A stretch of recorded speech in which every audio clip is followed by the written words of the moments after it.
And welcome to another episode of eCommerce Live. I'm Roy Bernheim, one of the co-founders of Decommunity, and I'm really excited to be bringing you an awesome panel today, talking about everything brands, innovation, marketing, with a specific focus on this really important time of the year with pre-Black Friday having already kicked off. So without further ado, I'd love to introduce Steph and Barak. Steph, welcome. Hi. Hey, love for you to share briefly your background and more a bit also about Levitate and what you do there. Awesome. Yeah. So I'm Steph. I've been in e-commerce for most of my life. I started my agency about 4.5 years ago. We're now the largest female-founded Shopify agency in North America. And basically what we do is we launch brands online and then we run them. We run the ads ranging from CTV to Meta, Google, TikTok, and other channels on the performance marketing scale. We create content, and then we also do lifecycle SMS and site optimization for brands. That's on the agency side. And then on the brand side, we also now own a number of brands, and we operate and run them as well. And I know by now you've worked with more than dozens, if not hundreds of brands. So loads of experience for many, many years. So curious to hear more about how you see this pre-Black Friday season. And over to you, Barak. We were actually on a podcast not too long ago, and I thought you had so many really interesting things to say there, and super happy to be having you on the live here. So maybe you want to share briefly your background too. Likewise, it's a pleasure, Roy. Good to be with you all. Yeah, I'm a Canadian born and raised and a passionate marketer at heart. It's in my DNA. I've been doing predominantly CPG brands, FMCG brands for the last 23 years, both at large companies like L'Oreal, SodaStream, and quite a few years at Danone. And in recent years, I've kind of got a little bit more micro and have been taking on brands more startup from startup to scale. Currently, the VP marketing at Else Nutrition, which is an exciting and disruptive early childhood nutrition brand for baby, toddlers, and kids, all plant-based. And great to be with you both here. Awesome. Great to have you here, Barak. And I want to touch on, so Steph, we spoke at the same event last year in Austin, and it was October, so also pre-Black Friday. And I remember one of the questions was around, how do you prepare for Black Friday last year? And your answer was really straight to the point. It's all about preparation and making sure you know what you're doing, you have everything aligned, you have all your creatives, your content plan, all of that in place. Correct me if I'm wrong, but that's what I remember from there. How do you see this year versus last year?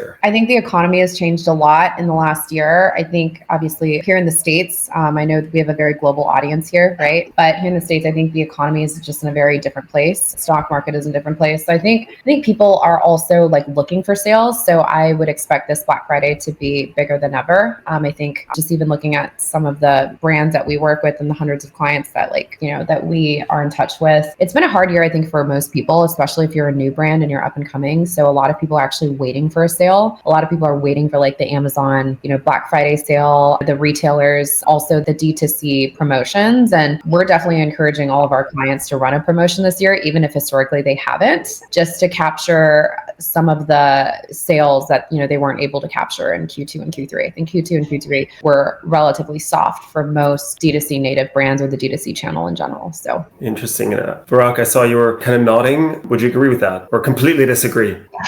No, I tend to agree. Macroeconomics, consumers will be looking increasingly for deals. We had almost 200 million shoppers in the US during the Black Friday, Cyber Monday exact week last year. I think that'll only increase as consumers have heightened appetite for deals. Almost 40 billion spent online last year. So I think brands will be making the push, and smart brands will be starting their push early, Black November, as we say, and even earlier. And to Steph's point, preparation is the name of the game. You want to get ahead of the curve for this peak time, for this Super Bowl for e-commerce brands, as you will. I think it's unfortunate because consumers have been now trained to look for deals, and because wallets are now tighter than ever with just sort of even just the US economics. And I think you're seeing sort of a global recession across the board. It is more difficult than ever. And we have so many luxury clients, honestly, that maybe Cyber Monday historically is the only time they have ever given a discount. They don't even do it in the stores with their retailers, but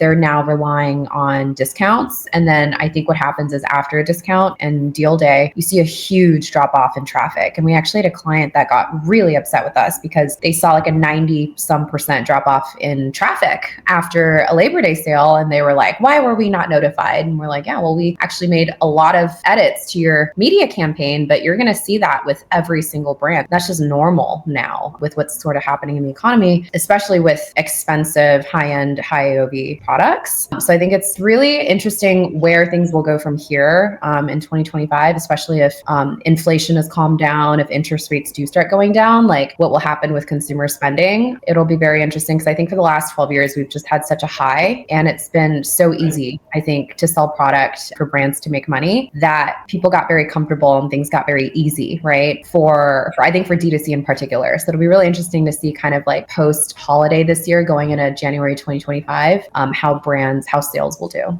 So I think that's an interesting topic on timing. I think the timing and the how, and let's dive deeper a bit into that. Because also, I mean, brands that we talk to, they're always thinking about, okay, we want to do something, but when is too early and when is too late? And it's this chicken and egg type of situation. A lot of brands don't want to be first because it might be feeling like they're devaluing the brand, especially if they run it on a site publicly. But if it's too late, you know, that wallet that everybody's fighting for might already be spent. How do you guys think about this? Yeah, it's an interesting point. I think brands have to take a look at what makes sense and when draw some conclusions from the data in years past, really be data centric. I think this year, particularly in an election year in early November, and with the impact that that's going to have, you know, we could potentially see CPMs rising in the build up to the early November election. So I think brands have to take that into consideration. We may have some less sellable days than we typically would in other years, in non-election years. But I know for us at Else Nutrition, like our planning does typically start really early.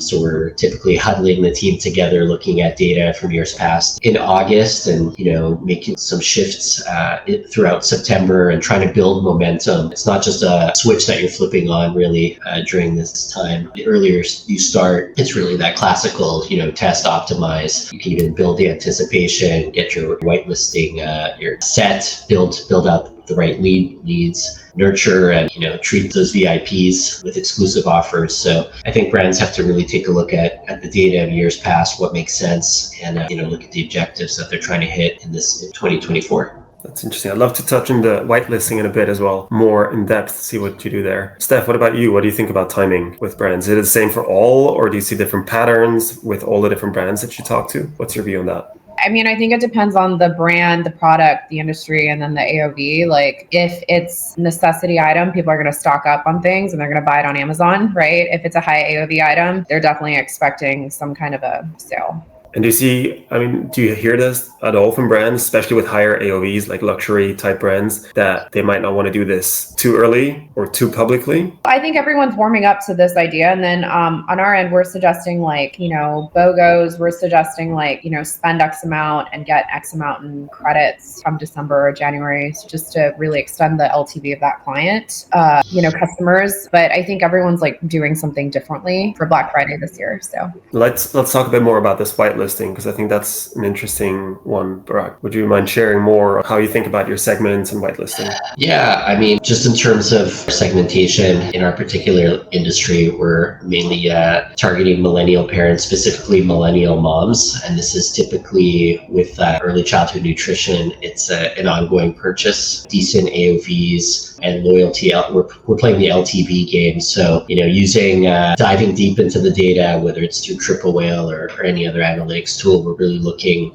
you know, who are those golden customers for us, those real lovers of the brand that have, you know, certain LTV thresholds achieved. So we're going to typically cultivate a special listing and special offer pipeline for those customers. So it could be limited editions, it could be value-added packs like Mom's Essential Packs. Different exclusives. We really want to give that audience the feeling that they're first, they're special, they are important to us. We want them to be in the know well in advance of other offers, and treat them well so that they'll continue beyond the BFCM period. In terms of whitelisting itself as well, we will use during this period, typically as part of our strategy, quite a unique mix of ad formats and creative formats. So we have seen statics for BOGOs, etc. work worked well in the past. But we will run some whitelisted creative from influencers that we've worked with, from pediatricians, other experts, pointing to the sale and the special offer as part of our ad mix during this key time. So we really try to keep the ads fresh, keep a nice mix. That said, one of the interesting learnings also that we see is if we're looking at meta campaigns, for example, some of the evergreen campaigns, some of them typically outperform just because the algorithm has nailed down so well. It has it down to a science. So sometimes launching and perfecting these fresh BFCM campaigns can take quite a bit of tinkering. We've over the years kind of learned how to perfect our mix in terms of our comms and our creatives. How do you balance that, Steph, on your side? How do you think about balancing the evergreens versus then doing more specific Black Friday type campaigns? And where do you send them? I think usually leading up to, so starting like mid-November, leading up to Black Friday, Cyber Monday, and I would say even after that, we typically, on the media side, we turn off all evergreen, basically November 10th onwards, especially if we're preparing for some kind of holiday moment for Black Friday, Cyber Monday. Usually that could be some kind of special Cyber Monday promotion that's coming up just to tease like what's happening, some kind of like advent calendar type thing, because a lot of brands are doing that this year. It seems like that's not the case every year, but sometimes trends come and go, and so we have a lot of content around advent calendars this year. And then we typically turn off the evergreen. Maybe we leave like one ad running evergreen wise, but we really focus on storytelling, the promotion for holiday. So a lot of the ads that we do are really themed around holiday and themed around whatever campaign it is that the brand is running. So we really try to not dilute the ad spend by spending more on the evergreen piece. A lot of times we'll leave, in terms of evergreen, a lot of times we'll leave a lot of like the reviews type ads on, because it still gives customers a chance to discover the brand, especially if they're not familiar with it. So like reviews ads, we'll keep those running. We usually continue the organic social content. And then the top performing evergreen ads, we'll typically run those, and those will go direct to the homepage, which obviously tells the story of the brand. But then the promotional content that we run typically runs to a landing page that is specific to the promotion. Yeah, what we see worked quite well last year, and where we send traffic with our own brands to a gamified page where people needed to qualify. So you're talking about whitelisting for any kind of deal or early access to the deals. And we saw that worked really well. And this year we're actually, as Decommerce and with Levitate together, we're actually offering that to bring others also to do this more interactive campaign. I mean, we reduced CAC by 40% with it,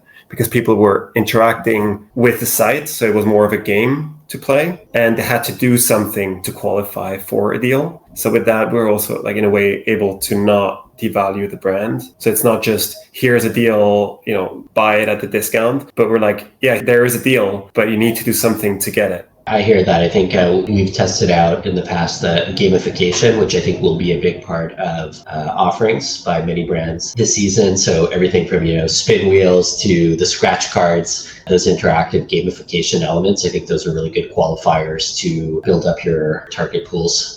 Yeah, we included, so we tested spin the wheels as well. The thing with spin the wheels, it's fun because it's just interactive, but at the same time, us as a brand, we don't really gain anything from it except for if they go through with buying something. So how we like to gamify, how we've set it up now with the tool set with e-commerce is that they need to, of course, leave the email, but then also give kind of information that is relevant for the brand. So What type of product are you interested in buying? So even if they didn't buy it right then, we'd already be able to target them by email later.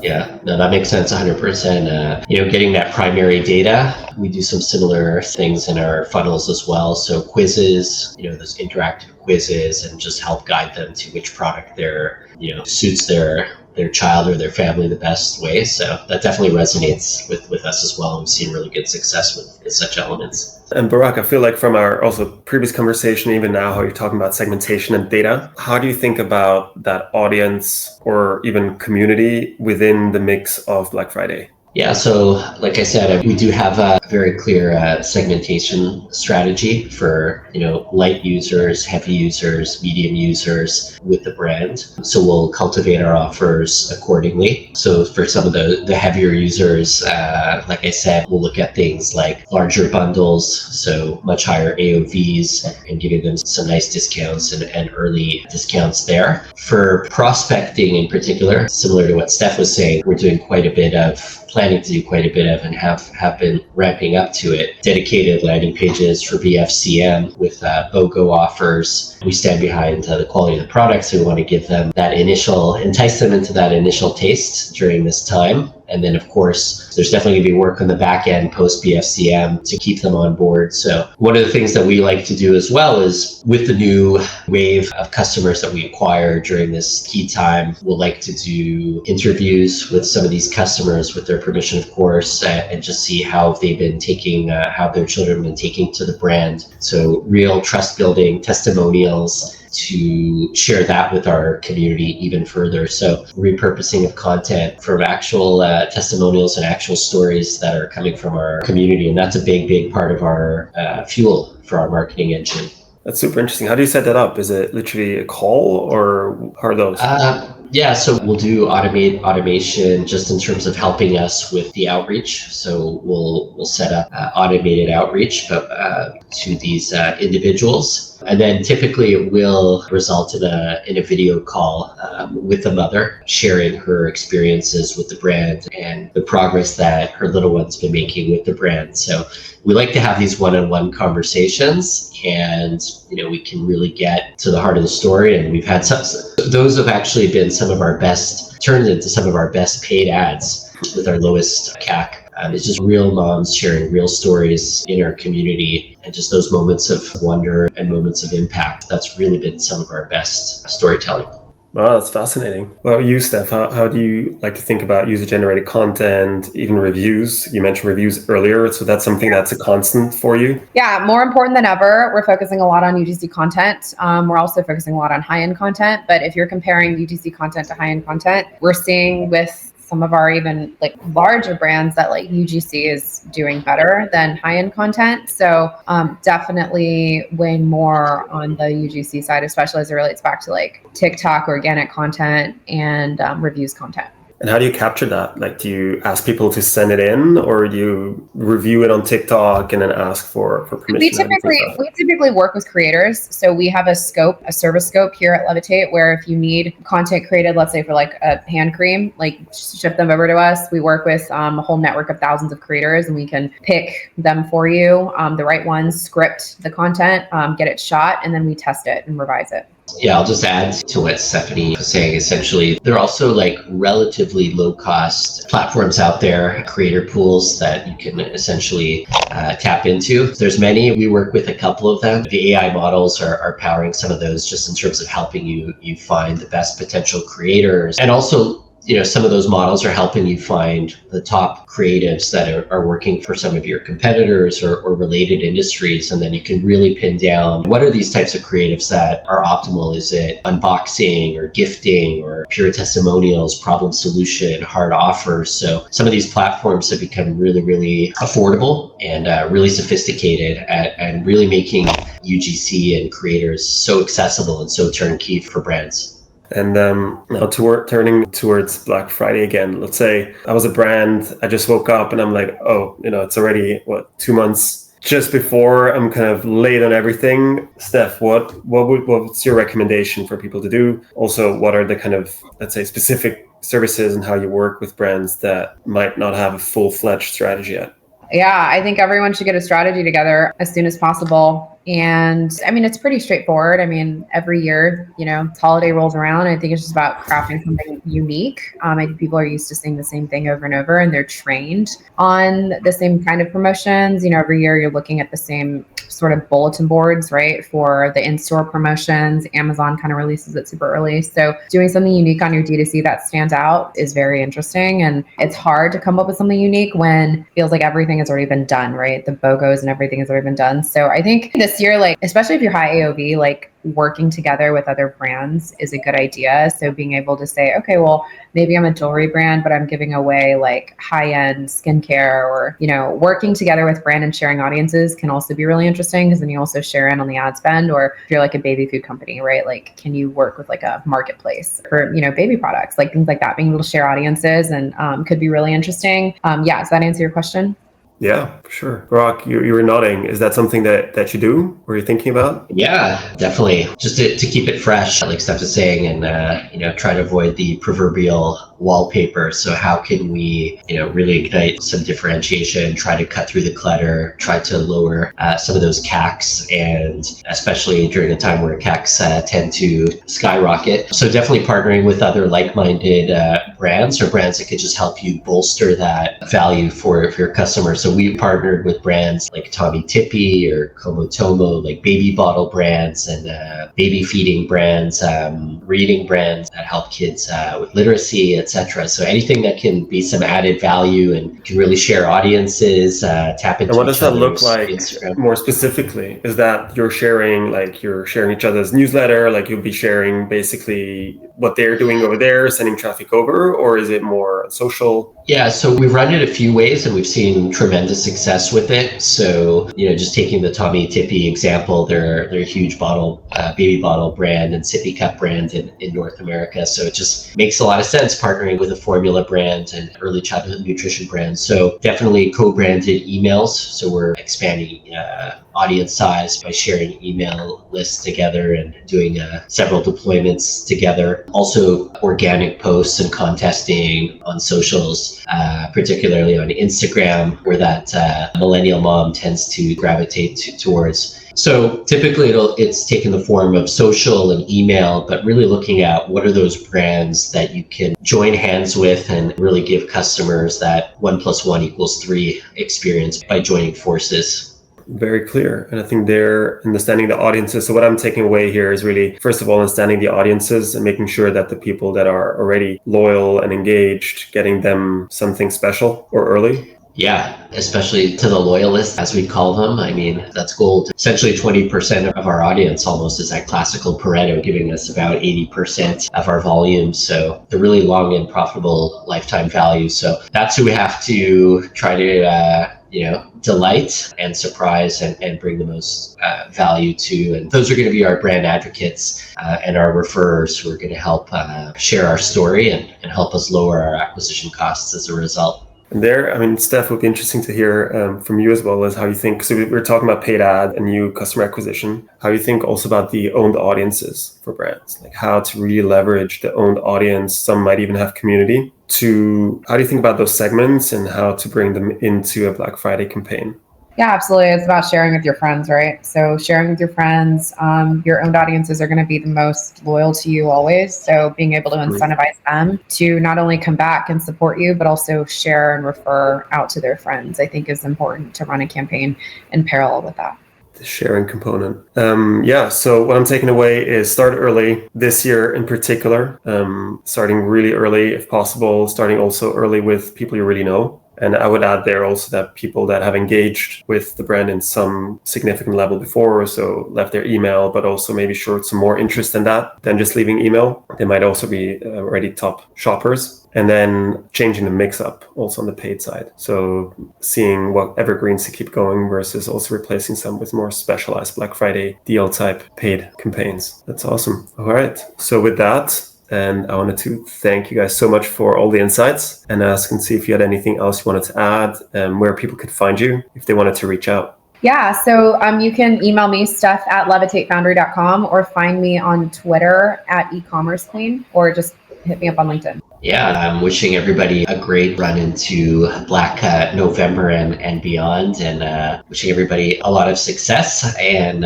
if you want to reach out to me, I'm happy to connect. LinkedIn is probably the easiest place to find me, Barak Orenstein, and look forward to seeing some great campaigns and great results out there. Awesome, guys. Thanks so much. Thanks, Roy, for having us. Thanks, Roy. Take care.